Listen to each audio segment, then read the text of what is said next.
2025 भर्तियों का वर्ष आज ही सुनिश्चित करें अपना सिलेक्शन और डाउनलोड करें तैयारी कर लो ऐप। राजस्थान कर्मचारी चयन बोर्ड द्वारा वीडियो भर्ती परीक्षा करवाई जा रही है जो कि 2 नवंबर को होनी है। अब 2 दिन का समय ही बचा है, लेकिन इसी बीच तमाम अभ्यर्थियों के सवाल थे और परीक्षा से पहले कई सारे कंफ्यूजन होते हैं। उन्हीं कंफ्यूजन को दूर करने के लिए और परीक्षा को लेकर जितने भी नियम है, ड्रेस कोड हो चाहे दूसरी चीज हो, उसको लेकर के आज हम पहुंचे हैं राजस्थान कर्मचारी चयन बोर्ड के अध्यक्ष मेजर जनरल आलोक राज जी के पास। उनसे जानेंगे कि किस तरीके की तैयारी चल रही है, क्या कुछ रूल्स एंड रेगुलेशंस हैं, क्या चीजें अलाउड हैं, क्या नहीं है, सारी चीजें जानेंगे। इसके साथ ही तैयारियों को लेकर भी बात करेंगे। तो सबसे पहले तो सर आपका बहुत बहुत स्वागत है। और अभी आप कई जिलों के जो हैं वो टूर पर जाके आए हैं, अभ्यर्थियों से फीडबैक भी लिया है वीडियो भर्ती को लेकर के। तो क्या कुछ रहा इतने टूर के दौरान और किस तरीके से सारी चीजें चल रही है? नमस्कार, जय हिंद। मैं अभी 4 जिलों के दौरे पर गया हुआ था। राजसमंद, सिरोही, जालौर और पाली, ये 4 जिलों में दौरा किया मैंने। और बेसिकली जो मकसद था वो वहाँ पर हमारी जो टीम्स होती हैं, जिला प्रशासन की टीम्स, उनके साथ में इंटरेक्शन, उनकी ट्रेनिंग और कुछ तैयारियों का जायज़ा और सूचनाओं का आदान प्रदान, फीडबैक और साथ साथ में जितना हो सके कैंडिडेट से मिलना। तो मैं 3 जगह पर मिल पाया। राजसमंद पर टाइम नहीं था तो मैं नहीं मिल पाया, तो मैं 3 जगह पे यूथ से मिला, उनके पॉइंट्स जाने, उनके समस्याएं जानी और मेरा प्रयास होगा उनको एड्रेस करें। बाकी अभी ये वीडियो परीक्षा 2 तारीख को है, 11 बजे शुरू होगी। 38 जिलों में परीक्षा हो रही है, 38 डिस्ट्रिक्ट्स में। बड़ी परीक्षा है। एक ही पारी में लगभग 5.25 लाख लोगों का इंतजाम किया गया है, जो कि चतुर्श्रेणी की परीक्षा से काफ़ी बड़ा है। चतुर्श्रेणी परीक्षा में सिर्फ 4 लाख कुछ बच्चे थे, इसमें 5 लाख से ज़्यादा बच्चे हैं। और इसी वजह से चूँकि ये 1 लाख संख्या ज़्यादा बढ़ गई है, तो जो सेंटर्स भी हैं वो भी ज़्यादा बढ़ाने पड़े। और फिर हर जगह सेंटर्स नहीं मिले तो कई जगह पर सेंटर्स के दूसरे ज़िलों में जाने के लिए बच्चों को मजबूर होना पड़ रहा है। और पूरी तैयारी हमारी हो चुकी है।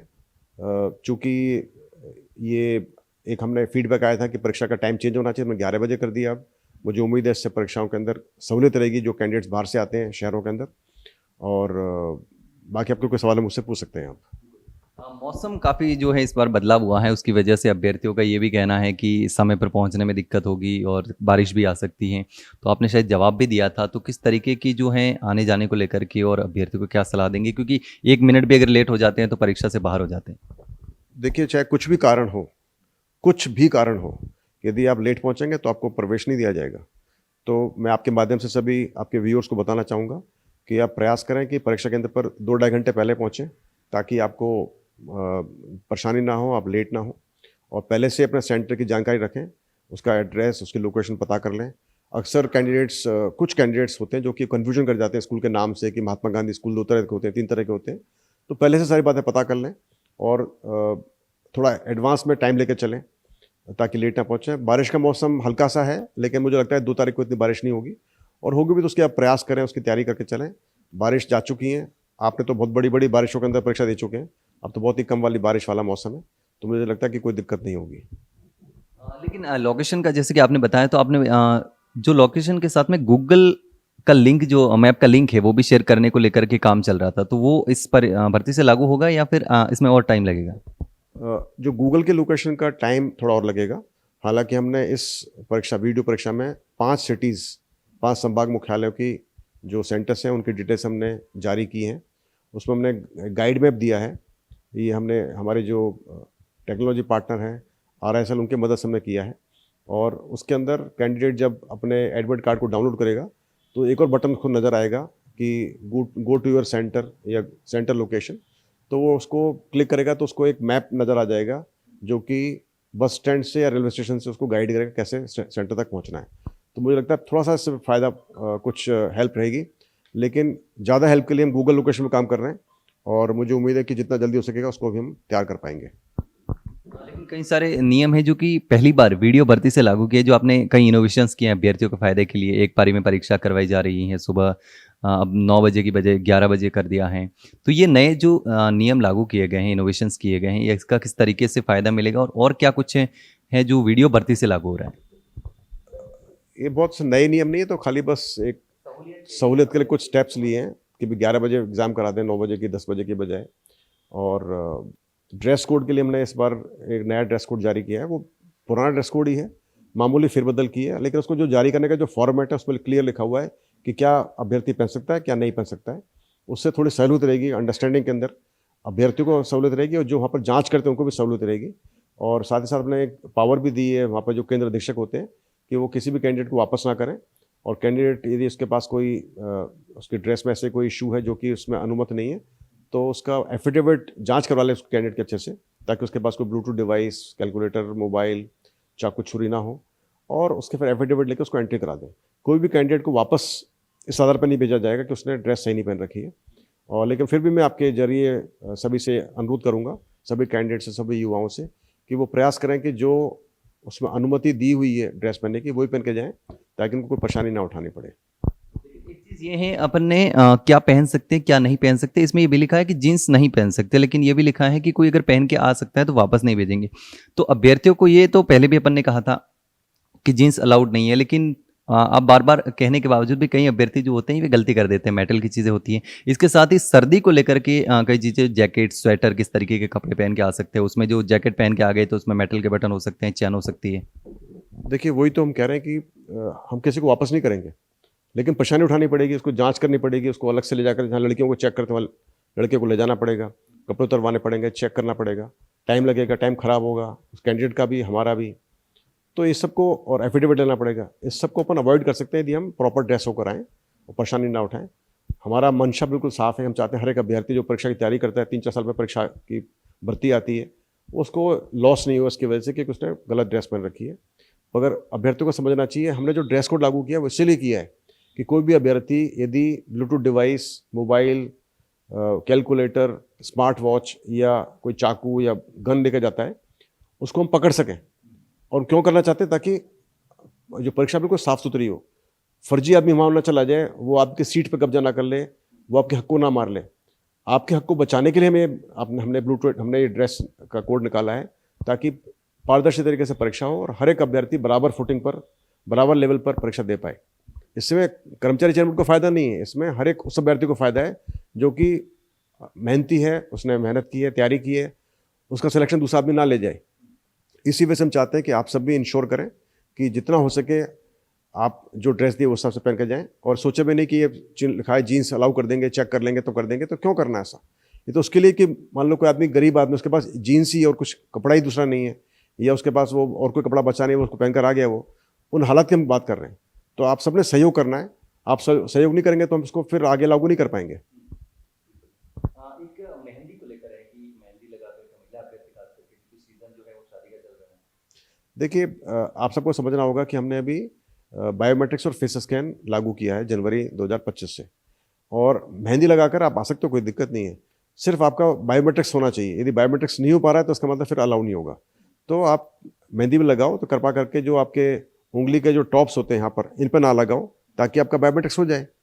भाई आप लेफ्ट हैंड पे लगा लो, राइट हैंड पे खाली हथेली पे लगा लो, उंगली के नीचे की तरफ लगा लो, जरूर थोड़ी सारा के सारा पूरा हाथ को रंगना है आपने। तो प्रयास करो कि आप उसको बचा सको, ताकि आपको बायोमेट्रिक्स में दिक्कत ना हो।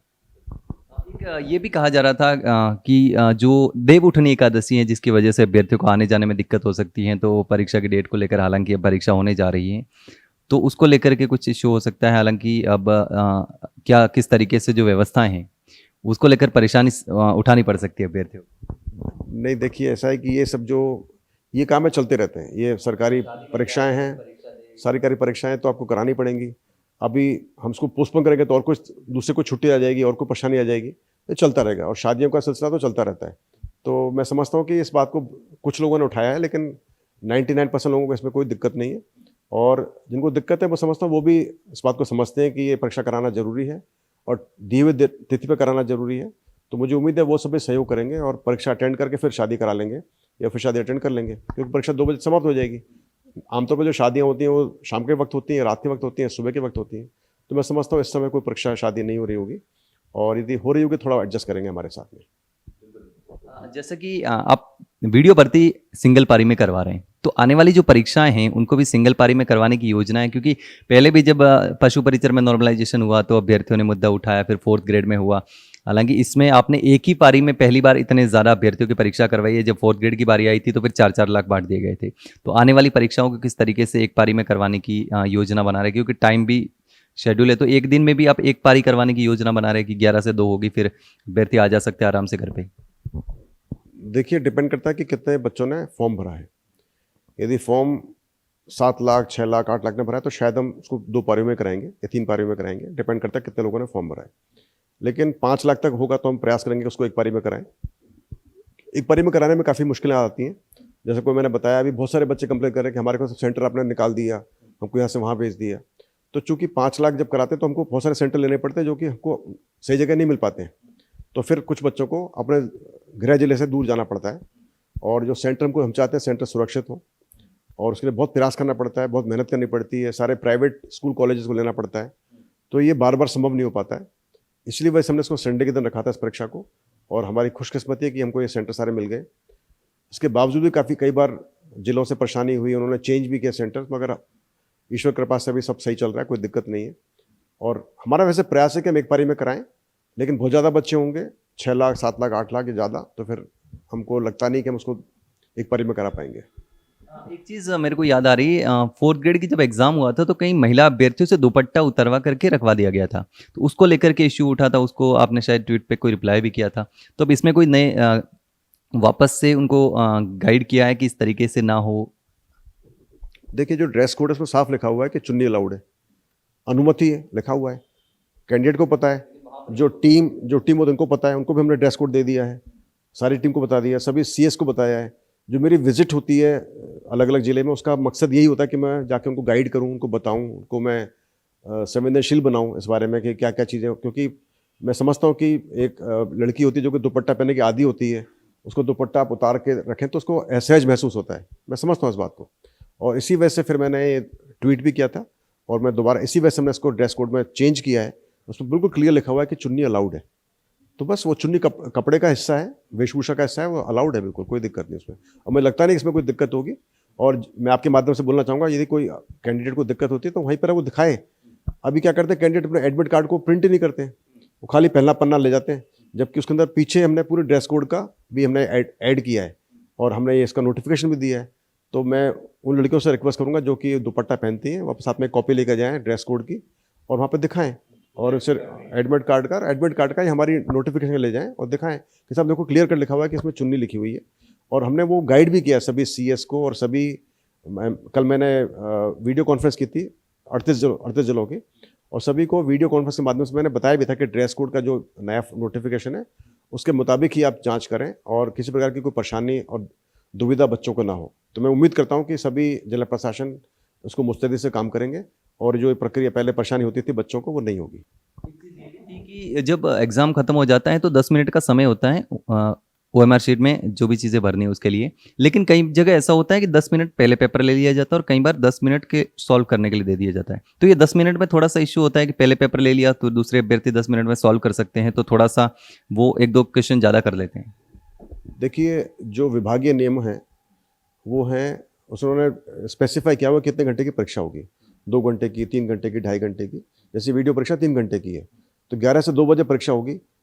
2 बजे के बाद में कैंडिडेट अपना पेपर सॉल्व नहीं कर सकता है, लेकिन OMR शीट के ऊपर, सिर्फ OMR शीट पर वो ये चेक कर सकता है कि उसने सभी प्रश्नों का उत्तर दिया कि नहीं दिया। यदि किसी प्रश्न का उत्तर नहीं दिया तो वो उसको ई ऑप्शन भर सकता है ताकि उसका नंबर नहीं कटे। मैं बताना चाहूँगा आपके माध्यम से कि ऐसे बहुत से कैंडिडेट्स होते हैं जो कि बहुत सारे ई ऑप्शन खाली छोड़ देते हैं। यदि वो ई ऑप्शन 10% ज़्यादा होते हैं तो उन बच्चों का फिर वो डिस्क्वालीफाई हो जाते हैं, और कम होते हैं 10% से तो उनके मार्क्स कटते हैं। तो मैं आपके माध्यम से बताना चाहूँगा कि वो कैंडिडेट्स इंश्योर करें कि ई ऑप्शन को जरूर भरें यदि वो ABCD नहीं भर रहे हैं तो। इसके अलावा हमने बहुत ही सख्त हिदायत दी है कि ठीक 2 बजे कैंडिडेट्स अपने पेपर बंद कर देंगे, क्वेश्चन बुकलेट्स, और सिर्फ OMR शीट पर ही काम कर सकेंगे, वो क्वेश्चन पेपर सॉल्व नहीं कर सकेंगे। ये हमने सख्त हिदायत दी है, इंस्ट्रक्शन दी है, और मुझे उम्मीद है कैंडिडेट्स भी इस बात का पालन करेंगे। एक चीज़ आपने पहले भी जब 4th ग्रेड की परीक्षा हो रही थी तो बार बार कहा था कि OMR शीट ले लो, प्रैक्टिस कर लो, लेकिन उसके बावजूद कई सारे अभ्यर्थी जो थे बाद में भी अपने रोल नंबर तक का गोला गलत भर के आ गए थे, और भी कहीं अपने नाम में गोला गलत भर दिया था। तो इसको लेकर के क्या कहना चाहेंगे, क्योंकि एक मिस्टेक की वजह से कुछ नुकसान हो सकता है, रोल नंबर का गोला गलत भर दिया तो फिर इधर उधर हो सकता है।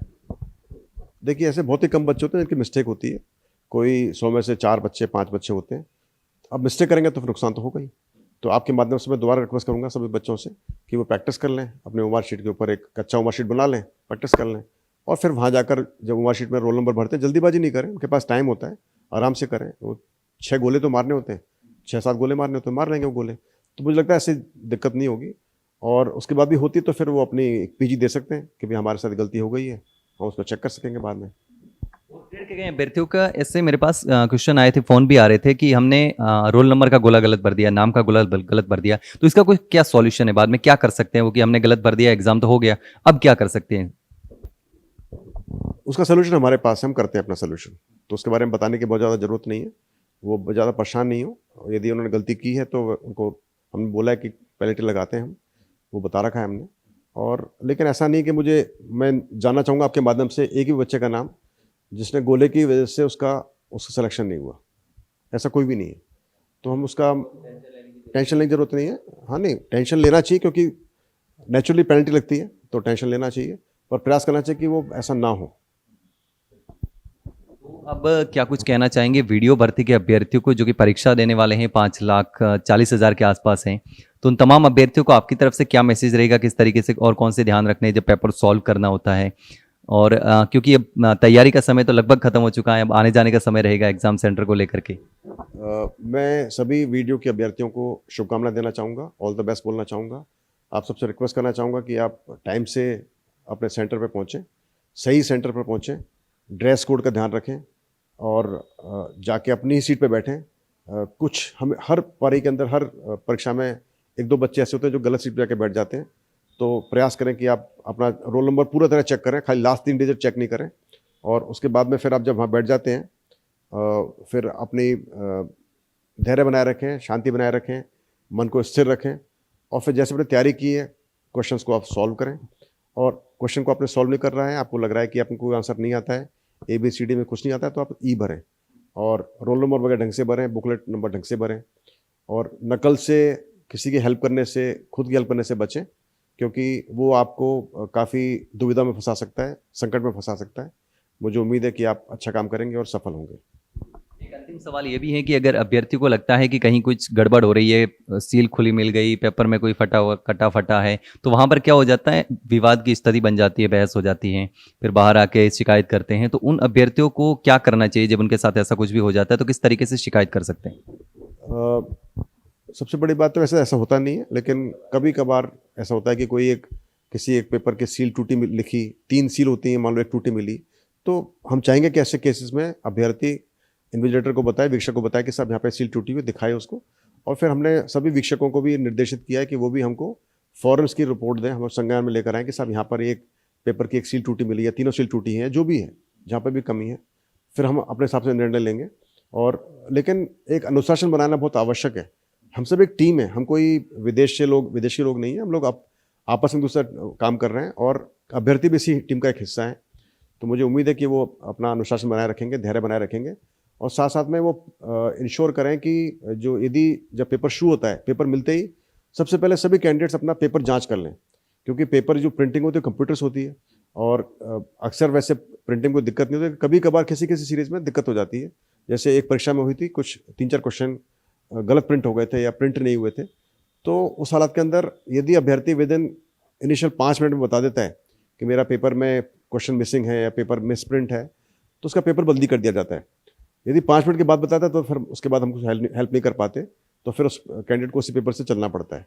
तो मेरी आपसे रिक्वेस्ट है, आपके माध्यम से सभी कैंडिडेट से, कि सबसे पहले पेपर खोलते ही सबसे पहले चेक करें कि क्या आपके पन्ने पूरे हैं, जो 150 क्वेश्चन दिए, 150 क्वेश्चन पूरे के पूरे छपे हुए हैं, उसके बाद फिर आगे कार्रवाई करें।